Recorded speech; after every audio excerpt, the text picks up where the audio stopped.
My name is Harper. I am 27 years old. And the night my life finally snapped in half started with a family dinner I never asked for. When I walked into my parents' house that Sunday, the air was thick with the smell of pot roast and heavy perfume. There were folding chairs and borrowed tables crammed into every conceivable corner of the living room. 33 relatives, all dressed in their stiff Sunday best, like they were attending a high-stakes church banquet, turned and looked at me. It wasn't a welcoming look. It was the look you give someone who has just walked into the wrong movie theater. No one hugged me. No one said, "Happy to see you, Harper." A few people barely nodded, their eyes sliding off me before they went back to their conversations, treating me like a stranger who had wandered in off the street looking for a bathroom. I should have turned around and left right then. Every alarm bell in my head was ringing. Instead, I swallowed my pride and sat down at the one empty chair at the far end of the table. The food was already being passed around, heavy platters of potatoes and green beans. But no one asked if I wanted a plate. Nobody made room for my elbows. I just sat there, invisible, listening to them laugh about promotions I didn't get, weddings I wasn't invited to, baby showers for cousins younger than me. It was a highlight reel of every milestone I apparently didn't qualify for. Then my mom stood up. The room didn't quiet down immediately, but Diane has a way of commanding silence. She walked over to the wall, where all the perfect family photos were lined up, the shrine to the Brooks family legacy.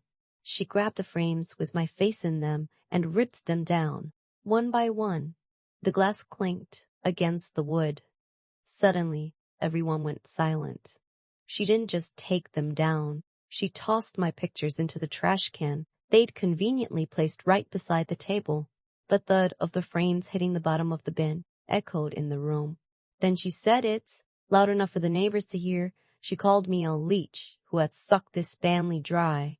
My dad, Gerald, didn't tell her to stop. He looked straight at me, his face red with a mixture of gin and self-righteousness, and demanded I pay back every dollar they'd ever spent raising me. He called me a wasted investment. My sister, Mallory, the golden child, shoved her chair back and motioned toward the door, like she was escorting a problem customer out of a store. I didn't cry. I didn't argue. I picked up my bag, walked out of the house they'd just erased me from, and called a ride back to my apartment. They thought that was the end of it. They thought they had crushed me. They had no idea I'd been quietly tracking what they were doing to my name and my credit for months, and that this dinner was the last push I needed to turn their perfect little show into the kind of legal revenge they'd never see coming. If you want to know how an outsider daughter turned one humiliating dinner into the night her parents finally paid for everything they did in the dark, stay with me until the very end. You are not going to believe what I found in the paperwork. When I got back to my apartment that night, my hands were shaking, not from sadness but from clarity. The adrenaline was pumping through me like ice water. They didn't see me as a daughter anymore. I was a line item, a bad debt, something they thought they owned the receipt for. I dropped my keys on the counter, kicked my shoes off, and went straight for my laptop on the kitchen table. I didn't text anyone to vent. I didn't post a sad status update. I opened a blank document and typed one sentence at the top in all caps, so I would not forget why I was doing this. This is not about hurt feels. This is about what they did to my name.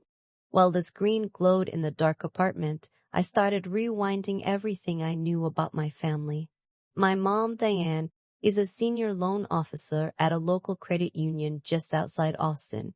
She is the kind of person who likes to remind you she understands money every time you try to make a decision without her. My dad is Daryl's co-owner of a heating and air company.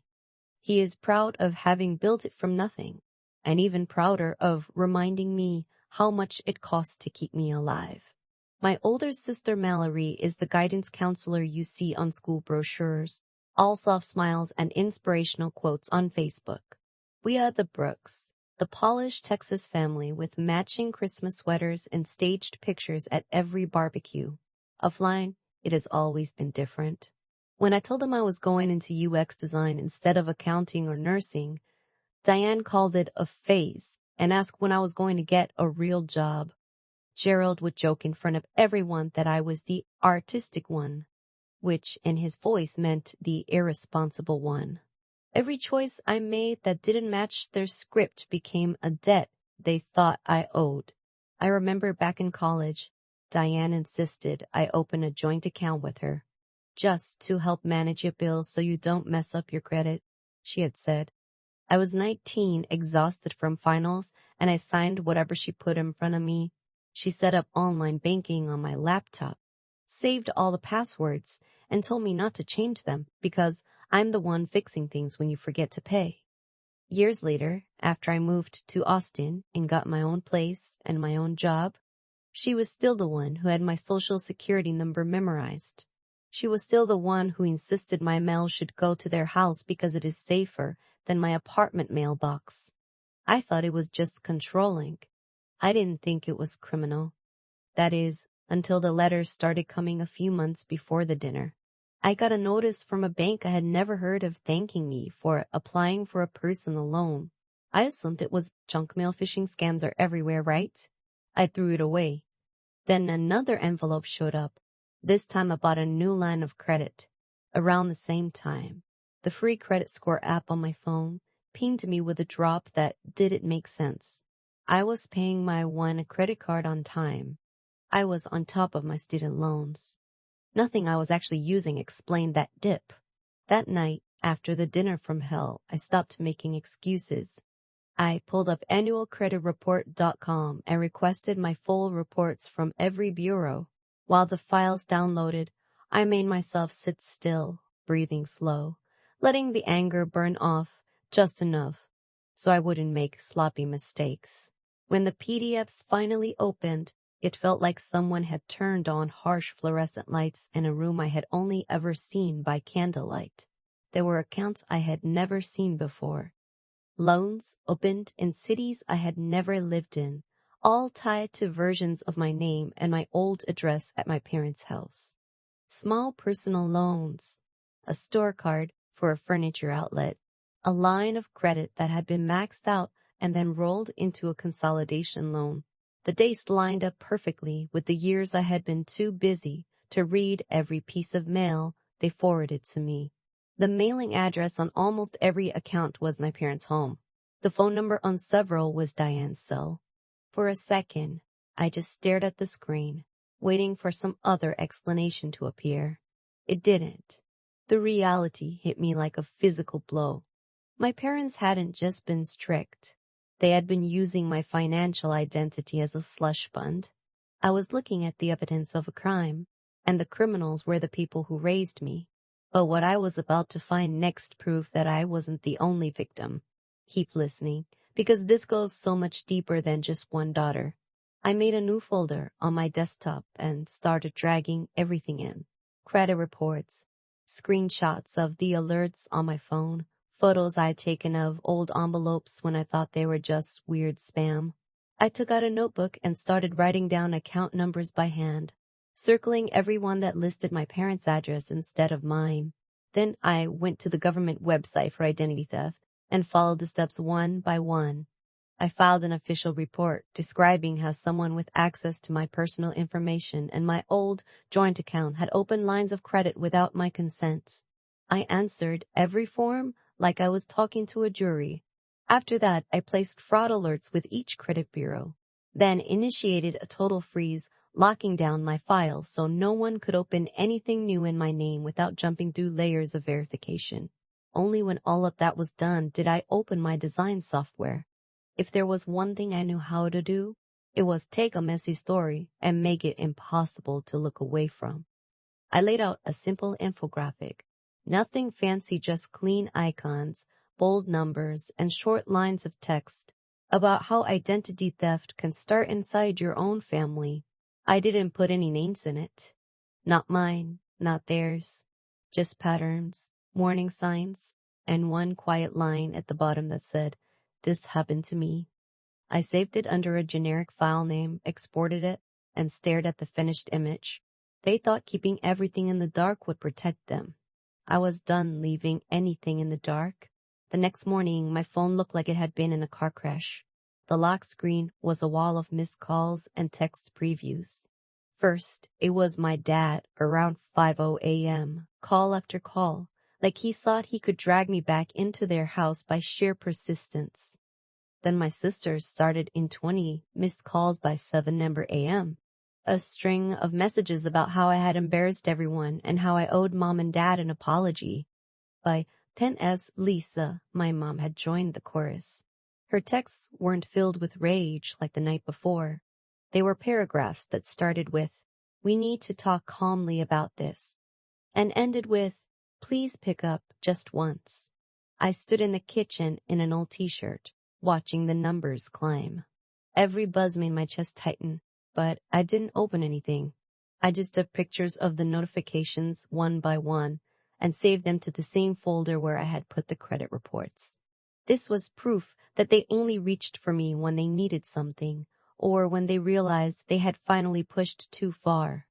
I made coffee, sat down, and opened my laptop again. The infographic was still on the screen.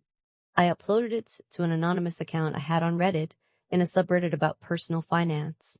The post title was simple. My family used my identity for years. Here's what I wish I had noticed sooner. Then I did the same thing on LinkedIn, but toned down. I framed it as an educational piece about red flags and the importance of monitoring your credit. I removed anything that could point directly to my parents. I wasn't interested in public drama yet. I was interested in applying pressure. For a while, nothing happened. I answered work emails, pushed a prototype update, and pretended my life wasn't on fire. Then the notifications shifted.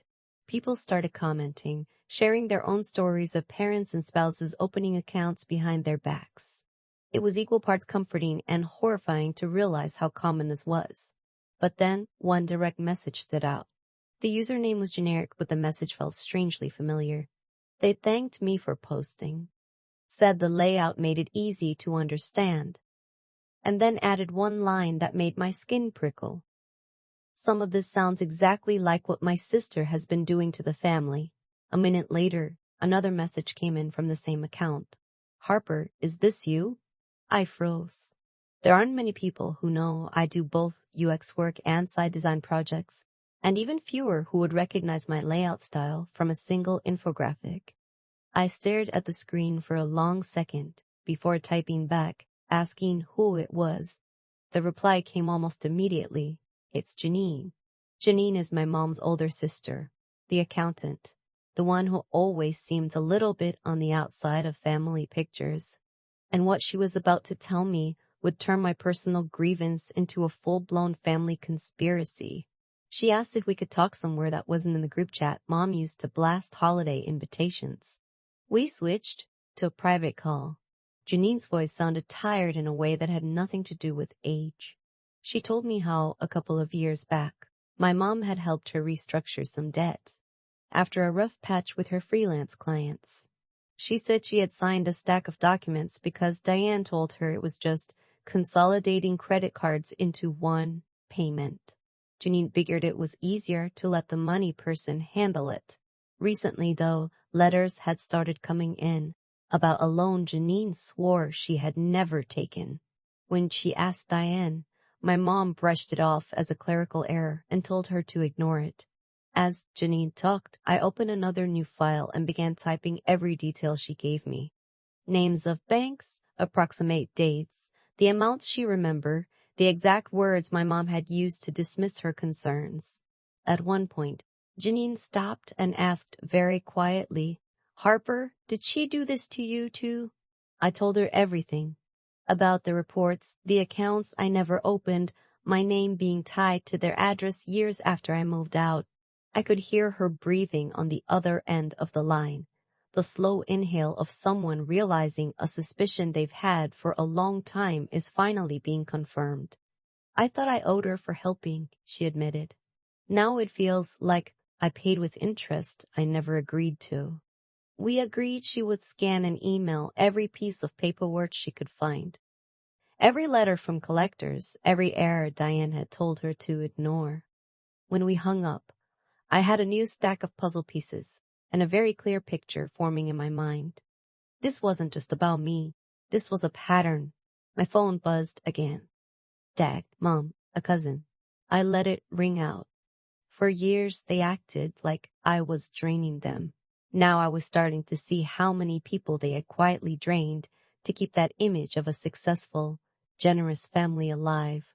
I turned my ringer off, opened my files, and started building a timeline that didn't care about holidays or bloodlines. It only cared about dates, amounts, and signatures. 2 days later, Mallory texted me. She acted like nothing catastrophic had happened, asking if I could meet her for coffee near downtown to talk like adults. I almost ignored it, but she followed up with, "It's about Mom and money. Please." That second sentence did what 33 relatives screaming at me could not. It made me curious. We met at a cafe, with plants hanging from the ceiling and overpriced cold brew. Mallory was already there, sitting in the corner, eyes shadowed like she hadn't slept since the dinner. Winnie Solo, with his pillow apart. I sat across from her, hands wrapped around a mug, just to keep them still.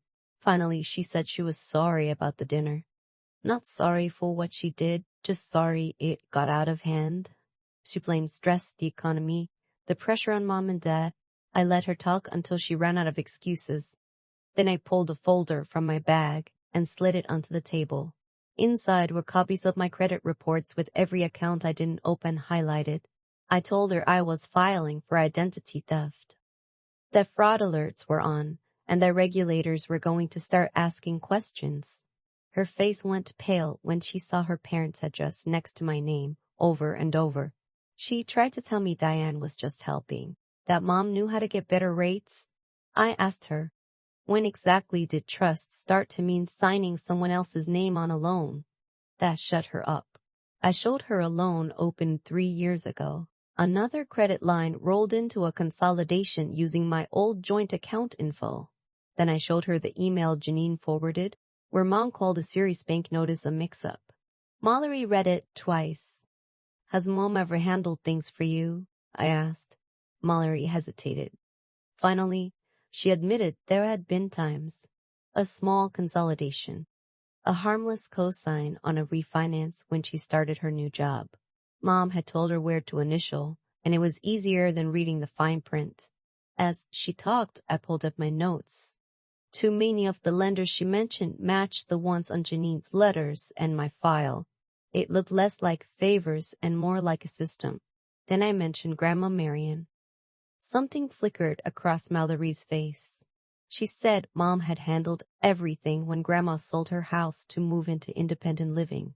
Diane had gone to every meeting, filtered every call, and brought a neat little check to the moving party, claiming the rest went to fees and taxes. That never sat right with Mallory. But every time she asked, Diane snapped at her for being ungrateful.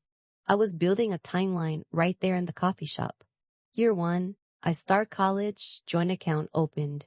Year 2, Janine's debt fixed. Year 3, Grandma sells her house. Year 4, Dad's HVAC business gets a new truck and a remodeled office. The money was moving in a circle, and my mother was the traffic controller. When I told Mallory that Mom's own credit union would be forced to investigate once they saw how many loans connected back to their employees' relatives, she stopped trying to spin it. She asked what I planned to do. I told her I was going to a lawyer, not to sue for fun, but to protect myself before their mess burned down my future. If that meant dragging the structure into the light, so be it. Mallory swallowed hard and said she would send me every email and text she had involving Mom and money. She didn't want Mom in jail, but she was tired of the sick feeling that something was wrong. As we wrapped up, my phone buzzed. A text from an unknown number.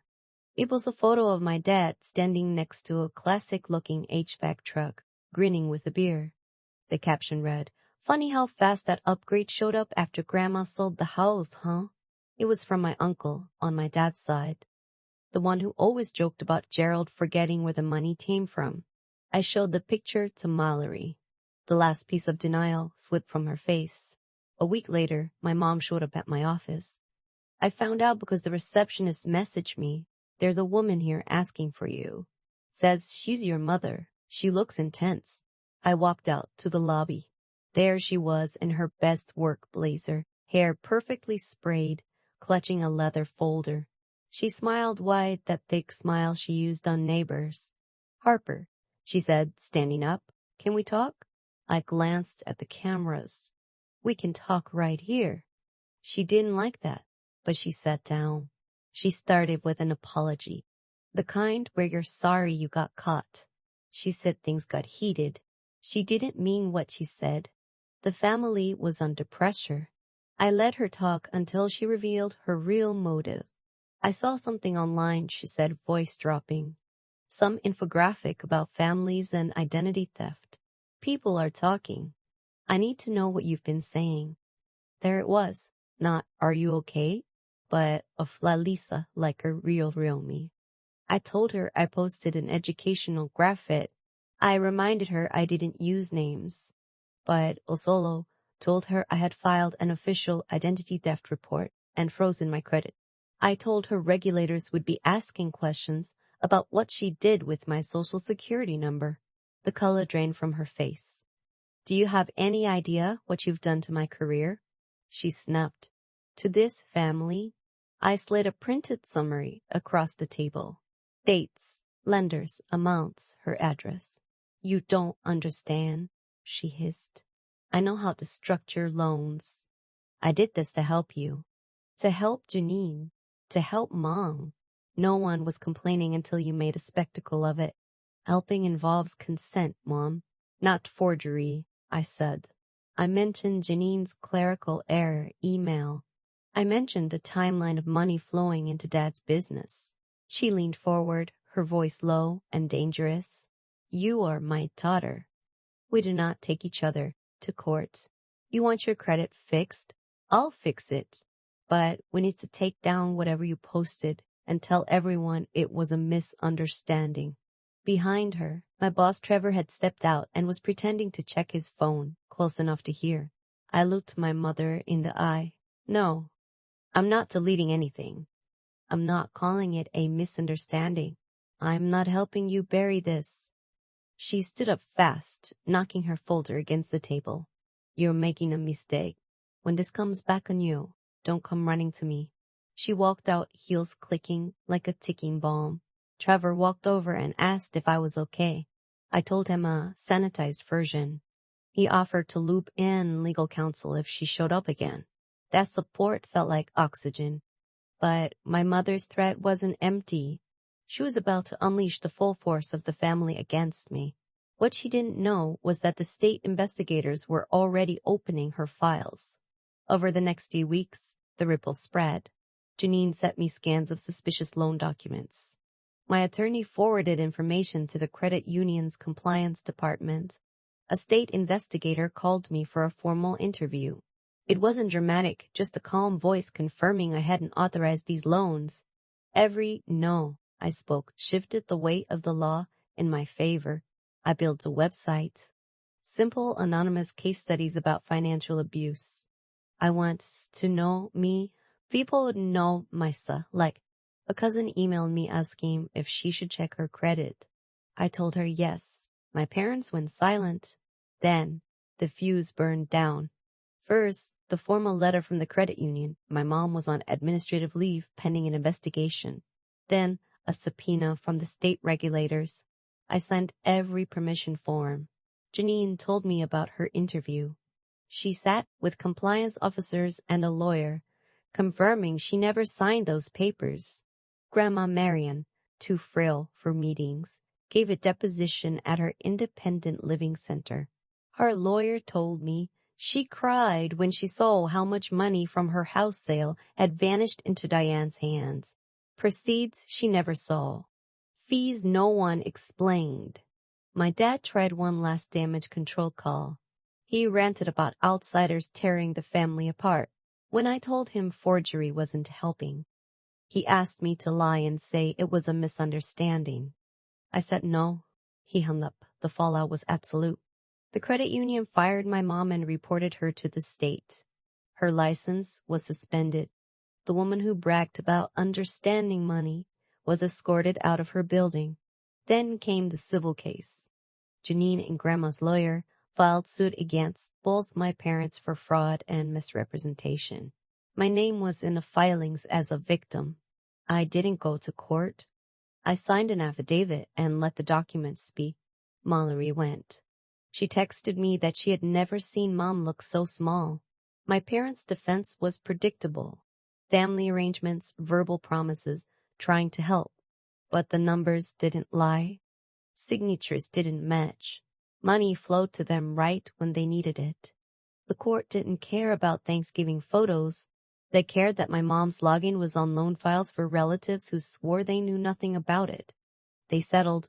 They agreed to pay back Janine and Grandma and to unwind every loan in my name. Not because of conscience, but to avoid criminal charges. They didn't have the cash, so they sold the house, the one with the wall of photos. They sold the miracle truck. They sold a chunk of Dad's company to a partner who came in to clean up the mess. The kingdom they built on our credit scores had finally crumbled. But, people would know me as Lisa, like a real me. You haven't been paying attention. News traveled fast. Some relatives were furious with me, convinced I went nuclear unnecessarily. But those same relatives went quiet when they checked their own credit reports. A few thanked me privately. The last time my dad called, his voice was rough. He said I had destroyed everything, that they were broke, that people were whispering. He asked if I was happy. I told him the only thing that felt true. I didn't destroy anything. I just stopped covering for you. You dug the hole yourselves. I just stepped out of it. He went quiet. When he spoke, he sounded small. I never thought it would go this far. It went this far the first time Mom signed someone else's name, I said. The only difference is that someone finally turned on the lights. Months later, my parents live in a cramped rental. The yard is gone. The neighbors don't know them. Mom can't work in finance. Terminated for fraud, kills background checks. Dad hates answering to his new business partner. For the first time, the consequences are landing on them. Mallory transferred schools to escape the rumors. She told me she understands now why I stopped laughing at family jokes. We are our best friends, but we are honest. Janine and I talk often. Grandma Marion sends me letters. She's budgeting her own money for the first time in years. As for me, there's no movie montage. I still have anxiety. I still pay rent. But my credit is clean. The fraud is gone. The freeze is my choice. I got a raise at work, not because of drama, but because I did the work. My website helps strangers stop their own families from stealing their futures. I wish I could say we all made up. We didn't. They are still angry. They still blame me, but I don't measure my worth in their approval anymore. I learned that love and loyalty do not mean letting people use you as collateral. You can care about your family and still protect yourself from them. You can be hurt and still choose the law over the shadows. So if you have even the smallest feeling that something about your finances doesn't add up, if a letter comes that doesn't make sense, if your score drops for no reason, you are not paranoid. Pull your reports. Ask the hard questions. Write everything down. The people who really love you will want the truth. The ones who don't, they might call it betrayal when you finally turn on the lights. But sometimes turning on the lights is the only way to see who is actually standing next to you and who has just been using your shadow to hide. If you found value in this story, please like this video so others can find it. And if you have a story of financial betrayal, let me know in the comments. Subscribe for more stories where we don't just tell the truth, we prove it.